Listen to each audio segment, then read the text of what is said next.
मैं आरबी सिंह यादव और आप देख रहे हैं मेरा YouTube channel RB Singh Yadav editor. आज मैं G20 को लेकर फिर एक बार आपके सामने हूं और इस बार मैं हमारे वरिष्ठ भाई रवीश कुमार का जो पार्ट 3 है G20 पार्ट 3 उसके दर्शन कराऊंगा, उनका वीडियो भी चलाऊंगा और अपनी टिप्पणियां भी करूंगा, जिससे आपको पता चल सके कि दिल्ली में आज G20 के पहले दिन क्या हुआ और दिल्ली में कहां पर क्या क्या चीज़ें हो रही हैं। इसलिए आप बड़े ही इत्मीनान से आप देखें रवीश भाई को, जिससे आपको पता चल सके कि दिल्ली में हो क्या रहा है। अब आप देखिए, बीच बीच में मैं आपको फिर। नमस्कार, मैं रवीश कुमार। 3 दिनों के भीतर प्रधानमंत्री नरेंद्र मोदी 15 द्विपक्षीय वार्ता करेंगे, लेकिन एक में भी प्रेस को संबोधित नहीं करेंगे। क्या ये बात आपको ठीक लगती है? अब ये बात दुनिया भर में बार बार छपने लगी है कि भारत के प्रधानमंत्री मोदी प्रेस कॉन्फ्रेंस नहीं करते हैं, सवाल जवाब से बचते हैं। यह बात विश्व के नेताओं ने भी स्वीकार कर ली है कि वे स्वतंत्रता लोकतंत्र पर भाषण देकर चले जाते हैं, मगर प्रेस कॉन्फ्रेंस क्यों नहीं होती है, सवाल जवाब क्यों रोक दिया जाता है, इस पर बोल नहीं पाते हैं। महाशक्ति कहलाने के नाम पर हर नेता लोकतांत्रिक मूल्यों से 4 कदम पीछे हटने में अब संकोच नहीं कर रहा है। इस वीडियो में हम G20 के सदस्य देशों में मीडिया की हालत पर बात करेंगे, लेकिन उससे पहले आपको ले चलते हैं जामा मस्जिद के इलाके में। यहाँ की बाजार समिति ने अपनी तरफ से इलाके को काफी सजा दिया है, ताकि वे भी G20 के स्वागत में किसी से पीछे नजर ना आए। मेहमान जब इधर आ गए तो उन्हें लगे कि यह इलाका भी रोशन है। मटिया महल बाजार संघ ने जामा मस्जिद के सामने से लेकर 1 किलोमीटर तक लाइटिंग करा दी है। कारपेट से लेकर गमले वगैरह लगा दिए हैं। खुद से ही गड्ढों को भर दिया गया है, ताकि विदेशी मेहमानों की शान में कोई कमी ना रह जाए। कुछ मीडिया रिपोर्ट से पता चलता है कि दिल्ली के कई बाजारों की समितियां इसी तरह चाहती थी कि बाजार बंद ना हो, ताकि वे भी अपनी सजावट से मेहमानों को आकर्षित करें और अपनी क्षमता का प्रदर्शन भी। फिलहाल इस इलाके में जनता G20 मना रही है। अब हम आते हैं G20 बनाम मीडिया 20 पर। G20 के कई देशों में मीडिया की हालत खराब नहीं है, बल्कि बहुत ही खराब हो चुकी है। मीडिया को कुचला जा रहा है, मगर इस पर कहीं चर्चा नहीं। फिर भी व्हाइट हाउस के कारण प्रेस का सवाल चर्चा में आ गया। व्हाइट हाउस ने पूरी दुनिया के सामने इसे उजागर कर दिया कि उसके अधिकारियों ने हर तरह से पूरी कोशिश की कि प्रधानमंत्री नरेंद्र मोदी और राष्ट्रपति बाइडेन की आपसी बातचीत के मौके पर सवाल जवाब हो जाएं, लेकिन मना कर दिया गया। अमेरिका की प्रेस सेक्रेटरी करीन जॉन-पियर को कहना पड़ा कि हम जानते हैं कि जब भी राष्ट्रपति बाइडेन विदेश के दौरे पर होते हैं, तब आप पत्रकारों के लिए कवर करना कितना महत्वपूर्ण होता है। हम भी इसे मानते हैं और हमसे तो जो बन पड़ता था, अपनी तरफ से हमने पूरी कोशिश की। अमेरिका के राष्ट्रपति के अधिकारी प्रेस को कितना जरूरी मानते हैं, इसके लिए उनके राष्ट्रीय सुरक्षा सलाहकार ने भारत के राष्ट्रीय सुरक्षा सलाहकार से बात की, मगर नतीजा नहीं निकला। यही नहीं, G20 के शेरपा के स्तर पर भी प्रयास किए गए, फिर भी राष्ट्रपति बाइडेन के साथ विमान एयरफोर्स 1 में सफर कर रहे अमेरिका से आए पत्रकारों को कवर करने का मौका नहीं मिला।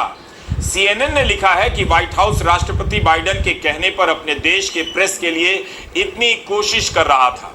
एक तरफ भारत के प्रधानमंत्री हैं जो प्रेस से दूरी बनाकर रखते हैं, प्रेस कॉन्फ्रेंस नहीं करते हैं भारत में न विदेशों में। दूसरी तरफ अमेरिकी राष्ट्रपति हैं जो अपने अधिकारियों से कहते हैं कि वे भारत के हर बड़े अधिकारी से बात करें, ताकि उनके साथ चल रहे प्रेस को सवाल पूछने का मौका मिले। एक बार नहीं, अमेरिका ने कई बार प्रयास किया। बताइए, ये हालत है। राष्ट्रपति ट्रंप की छवि इतनी बुरी मानी जाती है, फिर भी वे कोविड के दौरान नियमित रूप से प्रेस कॉन्फ्रेंस करते थे। अंत में व्हाइट हाउस की प्रेस सेक्रेटरी ने कह दिया कि हमने तो बहुत कोशिशें की, अब मैं इसे पूरी तरह से भारत सरकार पर छोड़ती हूं, वही बताएगी कि ऐसा क्यों किया गया। रॉयटर्स ने इस खबर को इस तरह से लिखा है कि बाइडेन और मोदी ने रेल को लेकर समझौते पर चर्चा की, लोकतंत्र की चर्चा की, मगर अमेरिकी प्रेस को साइडलाइन कर दिया। रॉयटर्स ने लिखा है कि यूएस प्रेस कोर को एक वैन में बिठाकर एक तरफ कर दिया गया, बाइडेन मोदी की नजरों से दूर। ये इन पत्रकारों के लिए एक बड़ी अजीब स्थिति थी, क्योंकि आमतौर पर ये राष्ट्रपति को उनके घर में और दुनिया भर में हर जगह फॉलो करते हैं और उनकी सार्वजनिक सभाओं को रिकॉर्ड करते हैं।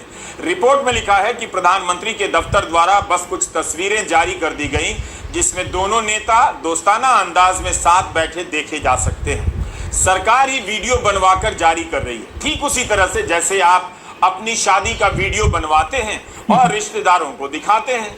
आप नेताओं को इसमें हंसते खिलखिलाते देखते तो हैं, मगर सवालों का शोर अब शांत कर दिया गया है। व्हाइट हाउस की प्रेस सचिव ये सब बता रही थी तो एक संवाददाता ने उनसे सवाल कर दिया कि जब किसी रिपोर्टर को जाने की इजाजत नहीं है, तब बाइडेन प्रधानमंत्री मोदी से क्यों मिल रहे हैं? इस तरह से वहां का प्रेस सवाल कर रहा है। इधर अपन के देश का गोदी मीडिया सवाल पूछने का तो छोड़ दीजिए, इस खबर को ही हाथ नहीं लगा पाएगा कि अमेरिकी राष्ट्रपति के साथ जो प्रेस आ रहा है उसे कवर करने की अनुमति नहीं दी गई। ऐसे वक्त में जब दो नेता मिलते हैं तो प्रेस को कुछ समय के लिए वीडियो और फोटो लेने दिया जाता है। इसके लिए पूल स्प्रे शब्द का इस्तेमाल किया जाता है, इसकी भी अनुमति नहीं दी गई। आपको लगता है कि इससे भारत की प्रतिष्ठा बढ़ गई है? व्हाइट हाउस की साइट पर जाकर अमेरिकी पत्रकारों और व्हाइट हाउस की सचिव के बीच जो बातचीत हो रही है उसका ट्रांसक्रिप्ट आप पूरा पढ़ सकते हैं, सब कुछ ऑन रिकॉर्ड है।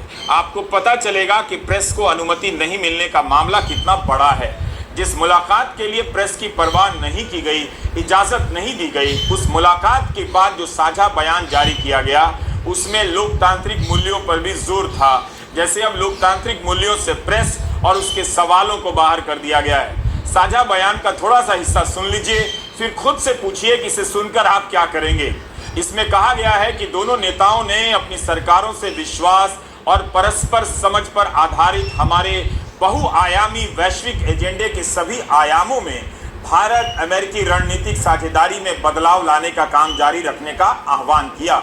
नेताओं ने इस बात पर पुनः जोर दिया कि स्वतंत्रता, लोकतंत्र, मानवाधिकार, समावेशन, बहुलवाद और सभी नागरिकों के लिए समान अवसरों के साझा मूल्य जो हमारे देशों की सफलता के लिए अत्यंत महत्वपूर्ण हैं और यही मूल्य हमारे संबंधों को प्रगाढ़ बनाते हैं। साझा बयान में सब है, मानवाधिकार भी है, लोकतंत्र भी है, स्वतंत्रता भी है, बस प्रेस को कवर करने की स्वतंत्रता नहीं। व्हाइट हाउस की प्रेस सेक्रेटरी ने एयरफोर्स वन में कहा है कि हम इसे काफ़ी गंभीर मुद्दा मानते हैं। वो कहती हैं कि मैं खुद निजी तौर पर भी इसे गंभीर मुद्दा मानती हूँ। भारत के मीडिया को तो आदत है कि प्रधानमंत्री मोदी प्रेस कॉन्फ्रेंस नहीं करते हैं। 2014 के बाद से उन्होंने कभी विस्तृत प्रेस कॉन्फ्रेंस नहीं की। यह आदत इतनी गहरी बैठ गई है कि भारत के मीडिया से अब यह सवाल गायब हो चुका है।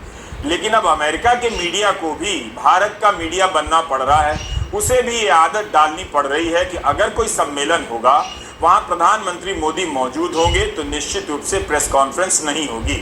वैसे लोग इस शो को देखते हुए हाथ उठाएं जिन्हें लगता है कि इससे भारत की प्रतिष्ठा बढ़ी है कि प्रधानमंत्री मोदी के कारण अमेरिकी प्रेस को अपने राष्ट्रपति से भी सवाल जवाब करने का मौका नहीं मिला।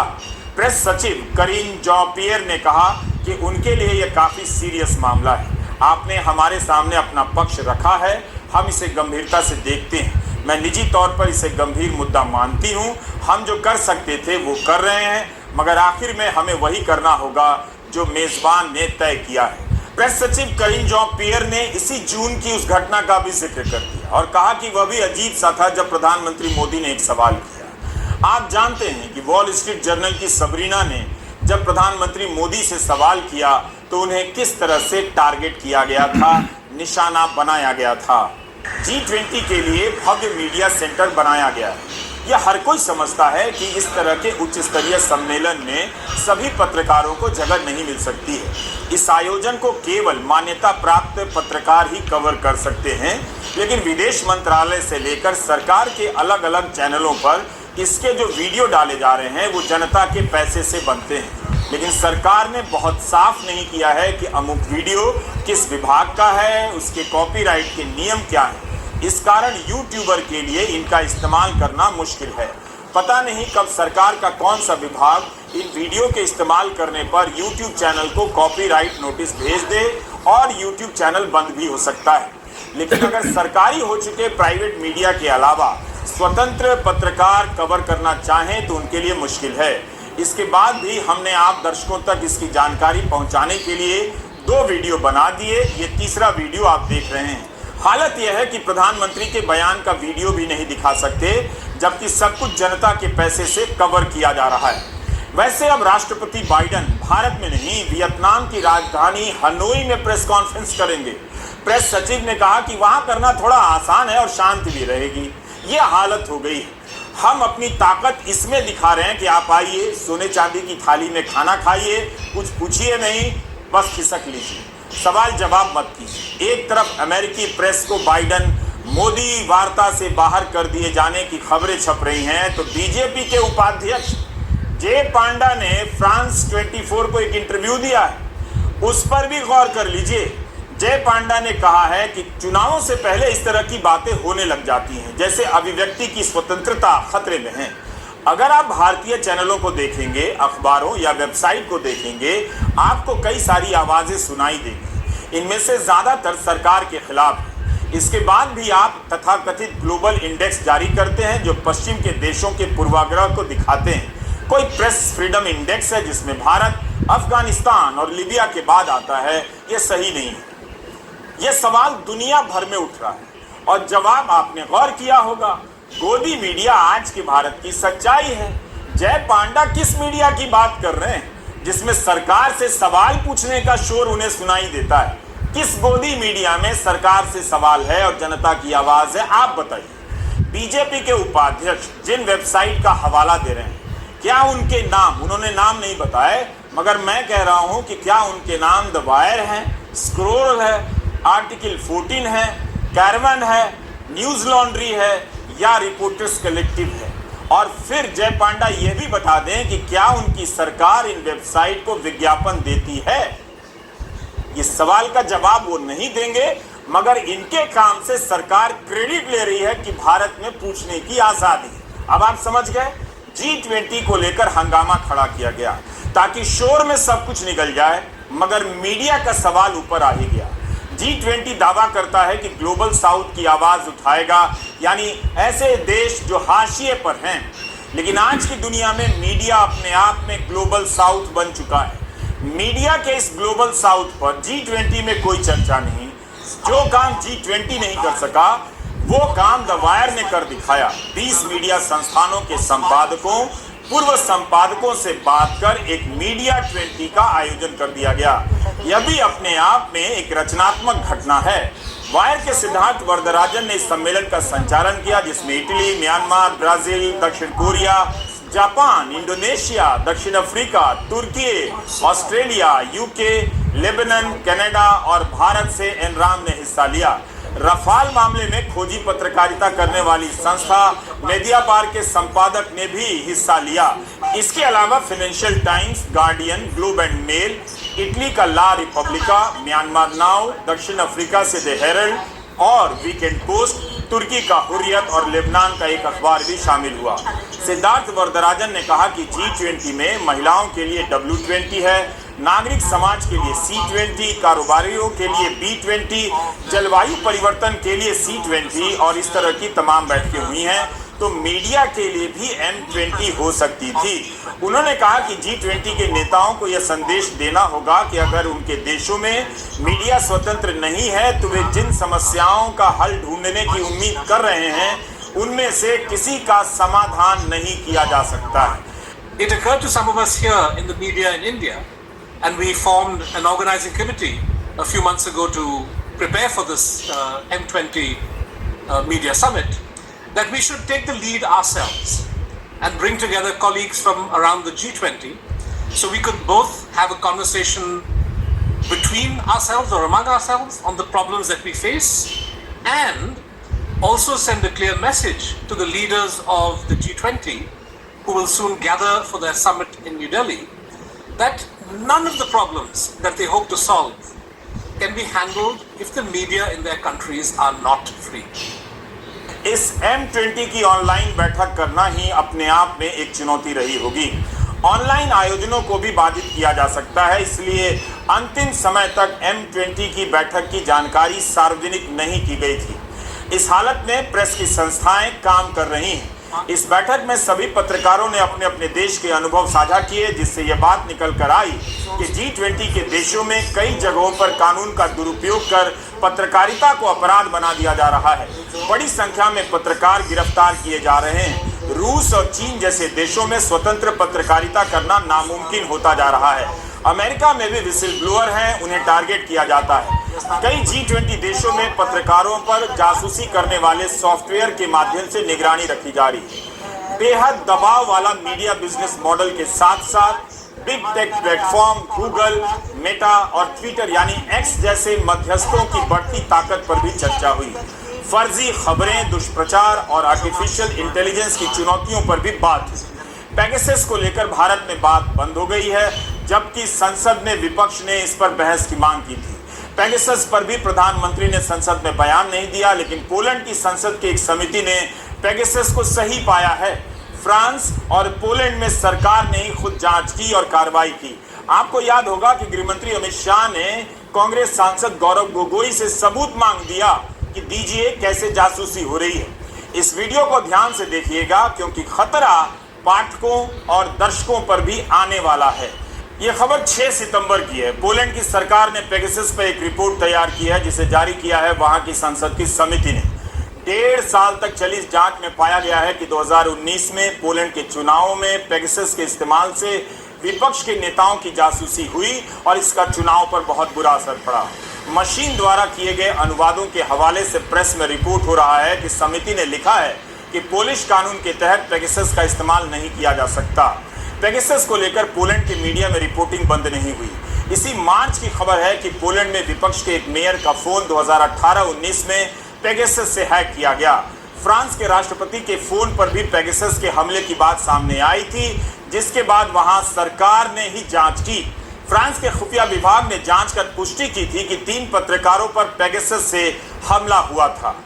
भारत में इन सब सवालों की क्या हालत है आप जानते हैं।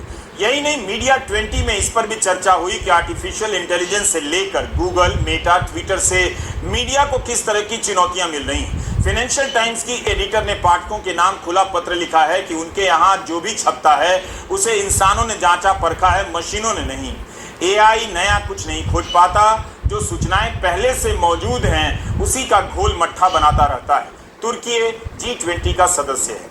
यहाँ के बड़े अखबार हुर्रियत के पूर्व पत्रकार इपेक येज़दानी ने बताया कि 90% मेन स्ट्रीम मीडिया सरकार के कब्जे में है, बल्कि सरकार ही मालिक है। सरकार से सवाल करने के कारण येज़दानी को नौकरी से निकाल दिया गया और सरकार के करीबी बिजनेसमैन ने उनके अखबार को खरीद लिया।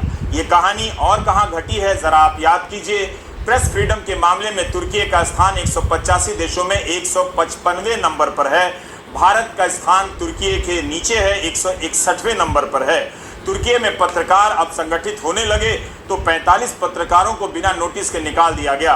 इन सभी का सामूहिक अनुभव 181 साल का था। इस तरह से पत्रकार बर्बाद किए जा रहे हैं। 1 साल में वहां 40 पत्रकारों को जेल की सजा हुई है। तो इस तरह से पत्रकारों को खत्म किया जा रहा है। उसके बाद बारी आने वाली है आपकी, यानी आप जनता की, जो अखबार के सामने पाठक और टीवी के सामने दर्शक बनकर बैठते हैं। मीडिया 20 का आयोजन द वायर ने किया है। आप पूरी बातचीत द वायर के चैनल पर जाकर जरूर सुने, खासकर अगर आप पत्रकार हैं या पत्रकारिता के छात्र हैं तो। However, right now, more than 90% of the mainstream media in Turkey is either under the control of the government or directly owned by the government. So, there are some small-scale independent websites and TV channels and some small-scale newspapers who are trying to survive with tight budgets and under harsh conditions in Turkey. but this doesn't change the fact that more than 90% of the mainstream media is controlled by the government. In recent years, we have seen a rise in journalists who are being subjected to physical and verbal threats as well as harassment. These could be in person, but for the most part, I would say in social media. That is a big problem that we are experiencing, and this is particularly prevalent in lead up to elective conferences of political parties, as well as the run up to elections. And we've got a national general election coming up next year as well. So then we generally see an increase in this kind of harassment and attacks. They come from all corners, politicians, cabinet ministers even, who would be the ones that are starting off these smear campaigns, targeting a specific journalist perhaps, or even a group of senior established journalists, those who are particularly critical.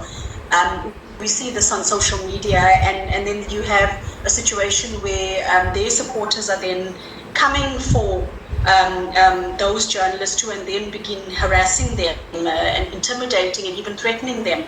G20 में जितने भी नेता लोकतांत्रिक मूल्यों की बात कर रहे हैं, आप वहां के प्रेस की हालत देख लीजिए। लोकतांत्रिक मूल्यों की किताब से इन्होंने प्रेस का पन्ना फाड़ कर फेंक दिया है।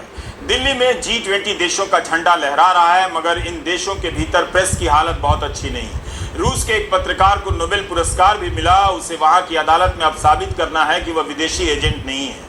म्यांमार नाउ के संपादक स्वे विन ने बताया कि उनके देश में एक पत्रकार पर तरह तरह के मुकदमे लाद दिए गए। सेना की अदालत ने चंद मिनटों में 20 साल की सजा सुना दी। म्यांमार G20 का सदस्य नहीं है, मगर अमेरिका और चीन वहां की सैनिक सरकार को हथियारों की सप्लाई करते हैं।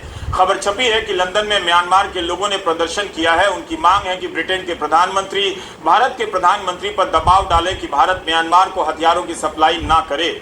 लेबनान के अखबार रासिफ 22 के संपादक करीम सक्का ने कहा कि अरब देशों में कुछ अमीर देश हैं, कुछ गरीब भी, मगर हर जगह सेंसरशिप का प्रकोप है। उन्होंने बहरीन, इजिप्ट, संयुक्त अरब अमीरात में पत्रकारों और ब्लॉगर के जेल में डाल दिए जाने के कई उदाहरण भी दिए।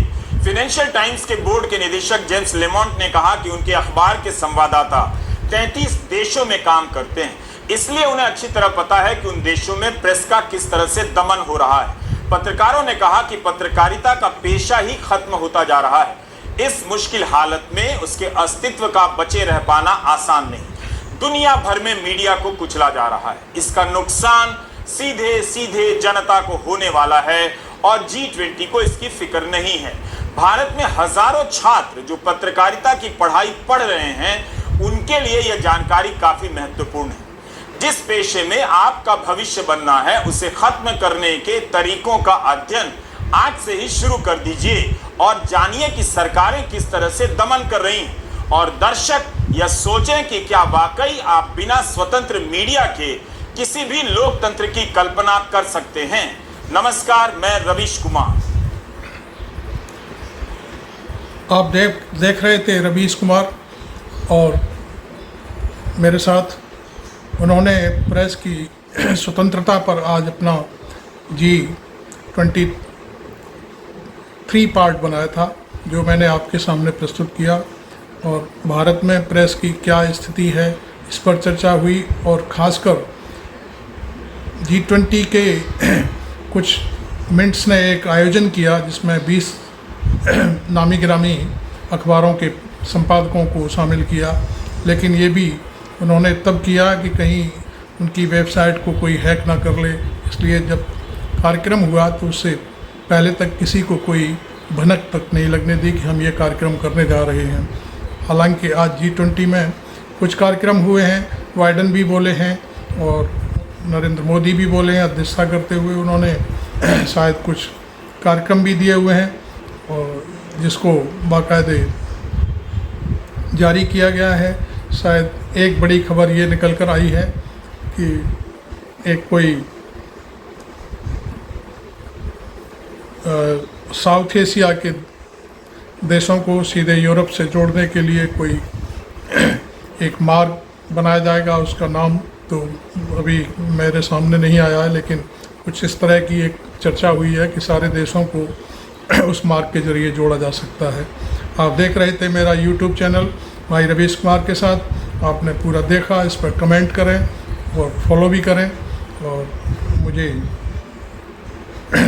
इस पर अपने सवाल भी खड़े करें, या आपको ये चैनल कैसा लगा ये ज़रूर लिखें। Thank you very much.